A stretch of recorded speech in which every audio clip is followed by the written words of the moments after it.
Doris cameo part 2.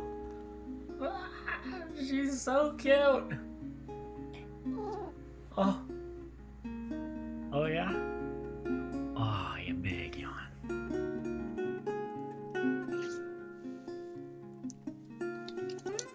Hey guys, what is up? Soren here, back for another episode of Soren Says.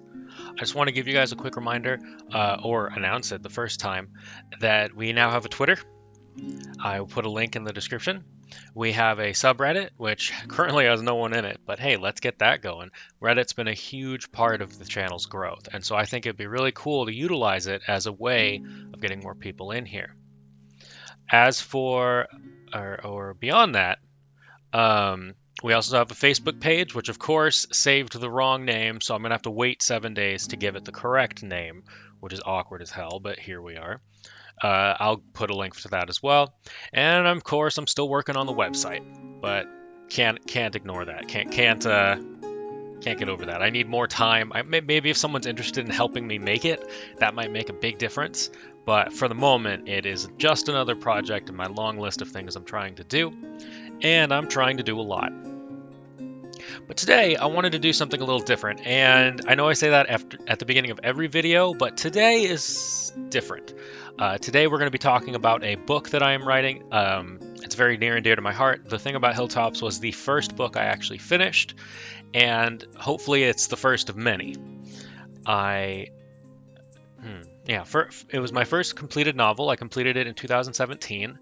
I had it on Amazon for a while, but you know how it is, marketing and all that jazz. It's hard to get people involved in getting people reading your stuff. And of course, we live in an age where people aren't reading as much. But hopefully videos like this might get you guys interested. Maybe it'll build it up a little bit. I am currently in the process of rewriting it. The plot is essentially the same, but I'm going to be, tweaking the writing style, adding more detail. I have improved as a writer since then, and I think my skills in the present are going to make the story that much better. The book is categorized as a psychological thriller with romance themes, and it heavily deals with psychological disorders, trauma, the recovery from those things, recovery from failed relationships, opening your heart up to new people even though you're skeptical. So our main characters are Peter Arnold, and he is a 26, I can't remember exactly, 26-year-old who teaches kindergarten. He is suicidal and deals with a lot of past regret that he has to work through. And his kind of quirk, besides the fact of being a writer, he's currently writing a novel, which, very common for writers to write what they know, and I know about writing. And he plays this game with himself. He doesn't like the idea of just outright being suicidal, and so he plays Russian roulette with himself. And once a month he does this, and if he wins and he doesn't die, he moves on and pretends his life is totally worth living and goes from there. If he doesn't, well, you get the idea. It's pretty final when you lose. Other important characters are Alice, who is his ex-girlfriend, and she was a big part of his life. They were together for many years, and when I first wrote this, I based it off of a personal event that happened with one of my exes, and how it took years for me to get over, and I basically created this vision in my head of someone that really didn't exist, but I kind of utilized her as a symbol to get over some stuff and to grow as a person. And so this book kind of encompasses a lot of that journey.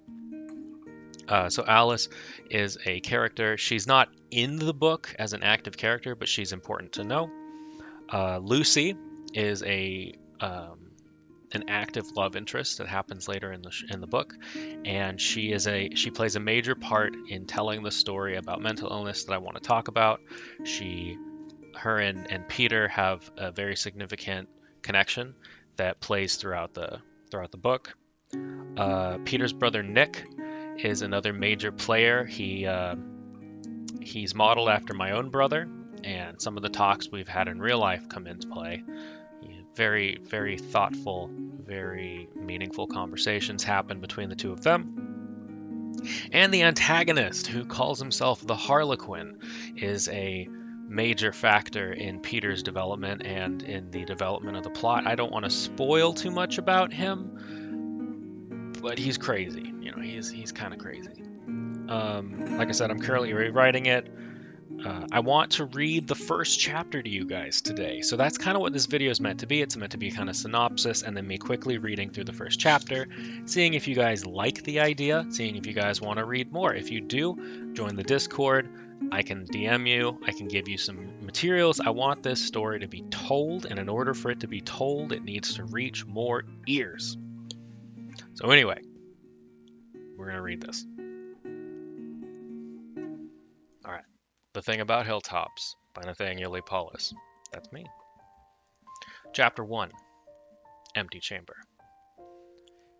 Countless nights I lay awake, wondering how the world will end. Does life exist beyond these four walls? In the absence of experience, I was lost. I had no idea what the meaning of life was. I knew not what the changing of the seasons held. All I knew was that life, this life, was not the same without me. I close my eyes every night to hope that the next day will have more in store than the days past. I did not wake to find glory or fame or riches. I woke to find hope, and that was all I needed. I spend more time thinking about the bullet in that chamber than I do about anything else in my life. Its 5 empty neighbors sitting silently, peacefully hoping that their sinister counterpart will end this painful charade.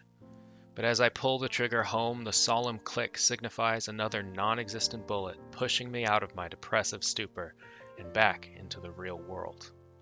I've given myself that choice. Let luck decide if I should live or die. The idea came from my granddad, always one for games of chance.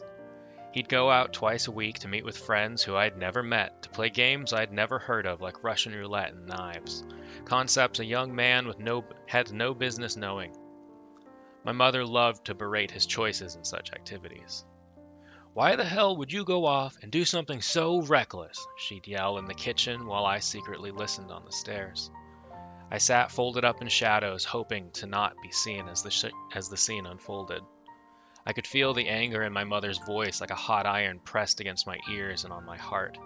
I rarely saw her angry, and the thought of that fury being directed at me made me sick to my stomach. My granddad would smile a drunken smile. Even at 8 years old, I knew the difference. He always left as my dearest granddad, and came home a different person. Both more agile, more aggressive, yet calmer in his moments of silence or between laughs and yelling. His transformation confused me, but as I grew older, it started to make more sense. His response proved this understanding's value. "This is who I want to be, Janet. It's the only way I can feel alive anymore." My mom would shake her head, letting her twirled up bun slip away, cascading tiny strands of hair that escaped their imprisonment. She was beautiful. Even when she was overflowing with anger, her eyes captivated me, and her skin shined with elegant softness and clarity. I loved my mother then, despite the conflicts and constant bickering. I would eventually get used to it, ignoring the fighting and threats, the pain of watching her cry afterward. She was my mother, a goddess gracing my world, and a demon lurking within that precious form. Even crumpled in the darkness of the staircase, I felt the demon spying from somewhere far away, watching for an opening to strike. I believed in my granddad's reasoning until he finally lost to Lady Luck and ended his life at one of those parties. His friends arrived at my front door to bring the bad news. Like the horsemen of the apocalypse, they brought my mother to her knees in tears. I still remember the look of them. 4 men, black suits, like something out of a war movie. It didn't take me long to realize who they were or their intentions. Granddad had died playing his games. I suppose that's where my tale begins. My destiny was a tiny hilltop on the horizon of my mind. On top stood a figure who captured my heart and mind for 3 strong years. She wore a dress of autumn colors splashed together to appear messy yet coherent, just like her. My Alice wasn't imaginary, but her desire to stick around and wait for me was. I couldn't bear the thought of never seeing her again, never feeling her silky skin or playing with her tangled pile of curls. I'd given my all for her, and I lost her. Countless nights I'd lie wishing I could go back and change the things I'd done, the things we'd said in anger, but I couldn't. The frustration and pain were too much to handle, so I made myself a promise, a goal that no one could take from me. I'd have a year to become my best self, the man I was meant to be, someone who Alice would welcome back with open arms. I called her my Hilltop girl, who I'd win once I trekked far enough and grew to be better. I probably wouldn't reach it. Despite that, I needed something more tangible to motivate me. So I moved away and started a new life, became a school teacher, and began performing a ritual that would keep me feeling alive and wishful like my granddad. 7 months after the epoch of my past life, I found myself sitting on my bed in tears similar to my mother's and brought up by similar circumstances. The cold steel barrel sat clenched between my teeth, an empty chamber with the subtle scent of gun smoke pointing into my gullet. I'd lived, and it wasn't my time to go just yet. I felt a chill of relief, yet a small tinge of remorse crept eerily into my brain as I got up to prepare for the day. I'd given myself a year to prepare, to become the man I was destined to be. The night was darkest then, and I'd searched for a better form of motivation, but came up short. Miserable, I remember the nights my granddad came home stinking like alcohol and newfound purpose. It sent me on a quest to find the source of his desperation and the means to which he elevated it. Russian roulette, a game played with a table of people. A single bullet was loaded into a 6-shot revolver and placed on the table. Someone spun the gun in a circle like spin the bottle, but instead of a cute girl giving you a kiss, she shoved a gun into your temple and told you to make peace with your God. The idea was to let luck decide who lives and dies, and if your group consisted of 6 or more people, someone had to lose. I hadn't lost yet, and I thanked whatever God was listening for it. I ignored my pangs of depression and self-loathing, pushing them deeper until I couldn't feel them over the sound of water gushing from the spigot onto my long brown hair. I'd grown it out since I started my ritual, letting it be a symbol of my resolve. I needed as many symbols as I could muster to keep me going. Long hair, a tightly trimmed beard, things that someone sane meant nothing but mundane. Yet to someone on the edge of suicide, they meant the world. A lifeline tied to a rock that could give way with the slightest push, sending me down into the abyss below with no means to escape its dark, sinister clutches. But it was still better than no rock at all. Once a month on the second Tuesday, I dug through my nightstand filled with bills and what few mementos I cared about, a locket from my mother with mine and my brother's pictures in it. I'd stolen it before leaving home. My departure wasn't a pleasant one, and I feared I may never return. I needed something to tie me to home, a reminder of what I had left behind. But lockets and trinkets weren't my reasons to fish around, but the revolver, my granddad's, lay hidden inside, waiting for its time to prove to the world and to myself that my life wasn't meant to end just yet.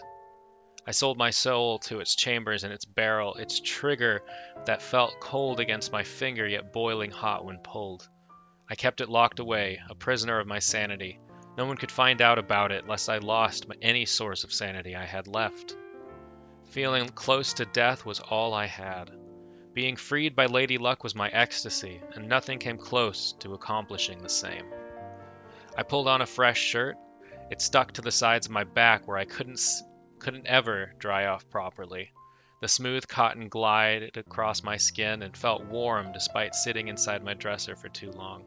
I still felt chills running through my veins, a sign of urgency and relief, though to anyone else they'd be signs to see a specialist. I didn't need a doctor or a shrink. I needed to live the only way I knew how. The shirt read, "It's not easy," in black letters over a subtle green, a reference to an old Kermit the Frog song on the Muppets. Following up, I put a pair of black and yellow boxers, a pair of black skinny jeans, and black socks. I wasn't much for color, even the shirt was a bit flashy on most days, but I felt it appropriate, a sort of celebration for my newfound life. That, and I desperately needed to do laundry.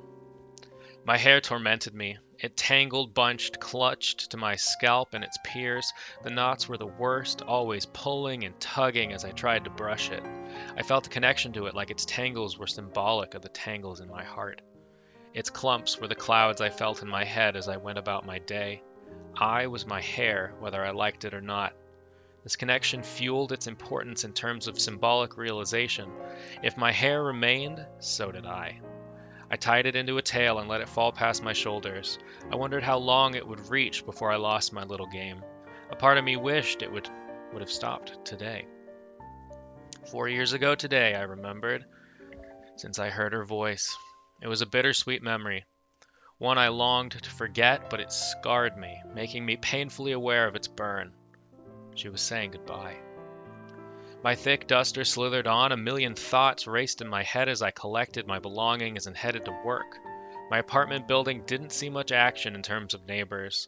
I remembered a couple living 2 doors down a few months ago. Though the walls did a fairly good job of drowning out the noise, it was difficult to ignore the screams. I struggled to keep my composure until eventually I walked down the hall, knocked on that door, and punched the guy right in the nose so hard that he blacked out. I couldn't stand men who resorted to abuse. They reminded me of my dad. The cops were called, no doubt by the girlfriend, and they did a full report, finding nothing worth convicting me for. When they questioned me, I told them about the abuse and the screaming. It didn't take a psychologist to analyze the thoughts passing through the cops' heads. I had done the town a great service, and in a town as small as West Atlas, we didn't have room for the type of folk that caused trouble. They let me off with a warning, so long as I didn't make a habit of instigating violence. The hallway had 4 doors, all empty except for mine. I hadn't been in any of the others except for the Mark incident. At the end of the hall sat an elevator that hadn't worked since I moved in 7 months ago. I steered clear of them anyhow, not out of fear necessarily, but they reminded me of Alice. She hated them, called them death traps. I vaguely remembered her being claustrophobic, but over time a lot of the details felt blurred about her. It was hard to pin down things I knew and things I figured I knew. Elevators I knew for a fact she hated. The reason why, however, I was sketchy on. I bounded down the stairs all the same and made for the underground parking area. Down in the garage, I spotted a Volkswagen Beetle, green like my shirt, with black pinstripes over the fender and hood. I chuckled as I remembered the game I used to play with my dad and brother on the way to school. 1 punch for a Beetle, 2 for an old school. The memory pained me as much as it comforted me. I liked those memories, and I would take them to my grave. I missed them, and that would never go away. I tallied it off in my head in case I ever saw my brother again and needed to make up for lost time. Parked a few rows down from my generic silver Honda Civic was an '86 Camaro whose owner showcased good taste and a passion for automotive care. I envied his craftsmanship and dedication. The thought of loving something enough to keep it waxed and maintained made me wish I had something like that. The closest thing I had was my novel, which I hadn't touched since I moved here. The road to South Alexander Elementary School lacked smoothness and development. I lived near the edge of town near the 101 freeway. The noise kept people away from living there. There was a lot left to be desired of the roads as well, seeing as Caltrans hadn't been through here in over a decade. Potholes livened each lane in just the right way that you couldn't stay fully in your lane without hitting a few going either direction. A lot of folks drove around like they're loaded when in reality they were sober enough to see the road. It would take a genius cop to figure out which was true, given such a cop exists. In a town like this, there was barely even a force, let alone any good cops, which, wasn't that the truth everywhere? The school had a designated parking spot for all the teachers. My little Civic sputtered into my spot near the playground. I tended to walk around to the front to have some form of exercise in my routine, but if need be, I had access to the back door of my classroom for days when I didn't want to face the tedium of socializing.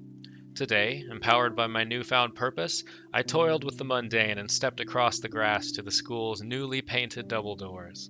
The air inside was chilly and old, as most schoolhouses tended to be after years of half maintenance. It would take an army of custodians and gallons of disinfectant to truly clean the building, but in places like West Atlas, the only real course of action was to let the dirt settle and get used to the staleness. It hadn't bothered me before, but some days like today it felt wrong. I could feel it crawling on my skin like spiders without teeth trying to nibble at my skin. Harmless, but it still felt uncomfortable.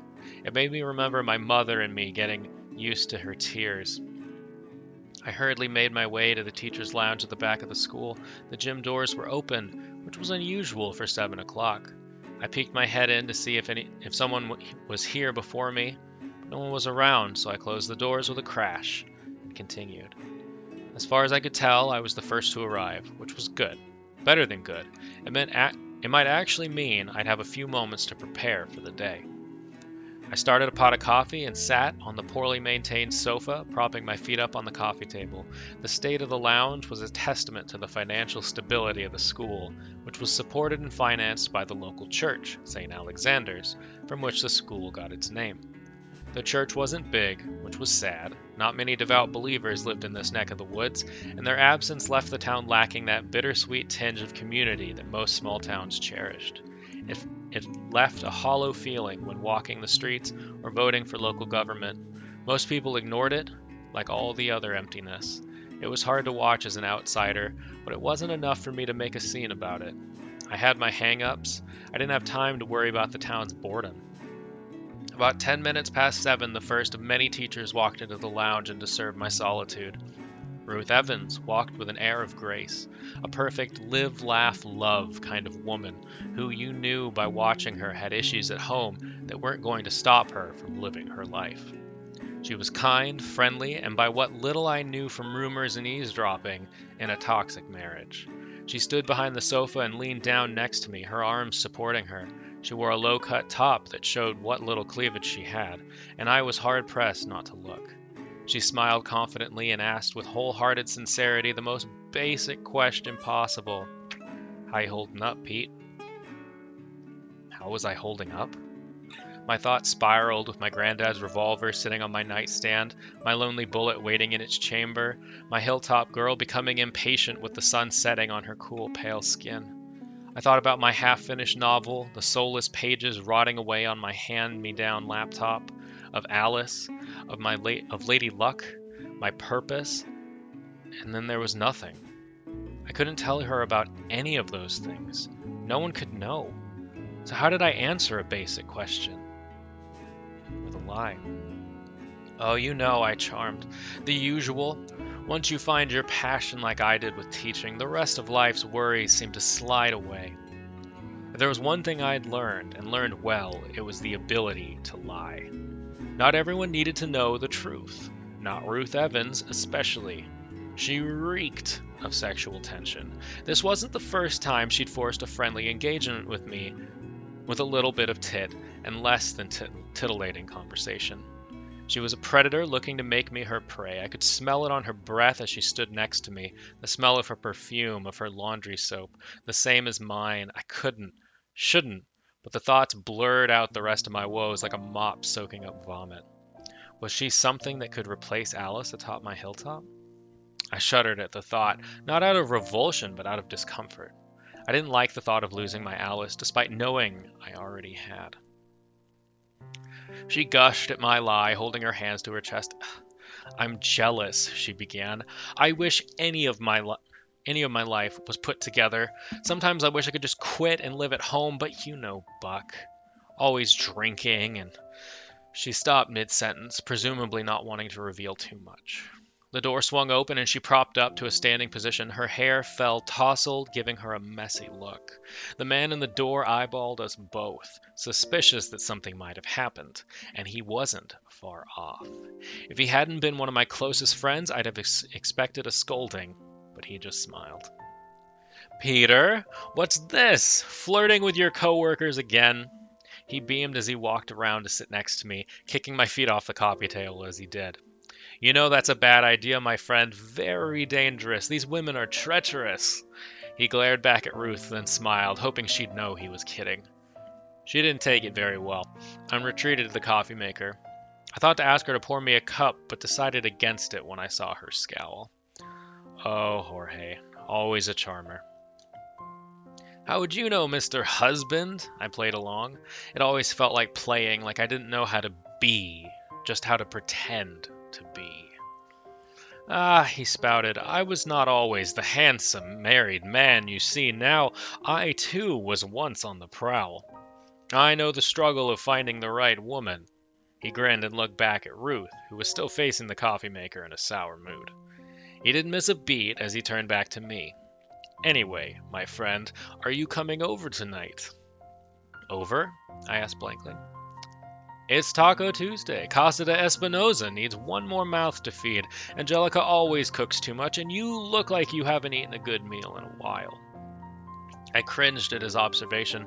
It was true, and that made it sting more. I couldn't keep up a decent diet with what little the school paid me. Without a real credential, they got away with paying me under the table. Because of this oversight, they took it upon themselves to lower my salary to barely livable. I took what I could and went hungry. His offer pulled at the edges of my face, and I found myself smiling a warm, genuine smile. That sounds amazing, Jorge. I can't wait. When's dinner? Around 6. Don't be late this time, he said, slapping my back with his large, fatherly hands. The rest of our coworkers trickled in over the next half hour. Mr. Hall stood with his usual air of dignity. Mrs. Vanderpool slumped a bit. Everyone knew pieces of her husband's bout with cancer. Larry had been one of my first allies when moving here. I hoped he would recover, but it wasn't looking good. Miss Close walked in and smiled at everyone in the room before melting into a blank stare when her cheerfulness wasn't reciprocated. Mrs. Stripes walked in like a rigid icicle. She had a cold stare able to freeze over a campfire, and a body capable of igniting it again. Finally, Miss Jones pushed through the front door and made a beeline for the coffee. By 8 o'clock, the faculty was all present and ready for the students. A small cluster of kids stood waiting by the front double doors. Principal Bixby opened them and let them flood through the hallways to their respective classrooms. The hallway was lined with tiny lockers, but the need for them hadn't become apparent to me. I figured the school had been thriving once upon a time, but we'd never had more than a few dozen kids since I arrived. Most of what I knew about West Atlas came from rumors. The locals loved their gossip, even when it came to their children's education, especially when it came to that. I sat down at my desk in classroom A, the kindergarten classroom. Mountains of cubbies stuck to the walls. Each kid put their bundle of school supplies and lunches in their respective cubbies and took a seat. I pulled out a stack of papers with drawings scribbled on them. There were 10 students in my class, each one very unique and intense. Children were blessed with attitudes different from their peers, not like adults who clung to thoughts that mirrored their friends and family. Children lacked that need for inclusion. If you've ever known a child, you know they are like small fires. They consume the world around them. It felt like the older I became, the more consumed by the world I found myself. Being around their flames calmed my anxious heart. When the last student took his seat, we began. Anyway, guys, that is the first chapter of the thing about Hilltops. This is the rewrite, so I hope you enjoyed it. If you guys have any questions, comments, concerns, if you want to, obviously you're welcome to rewatch the video. Don't be a dick. Don't. I mean, this is mine, so don't. Usual creative content. Don't. Let me know if you want to, reference it or anything like that. But you're gonna know. I have video proof. Anyway, be sure to like, comment, and subscribe. Check out the social media links. Check out the Reddit, blah, blah, blah. I'm going to get a Facebook page up soon. I'm going to get the website up, hopefully soon. And I hope to see you in the next video. Yeah.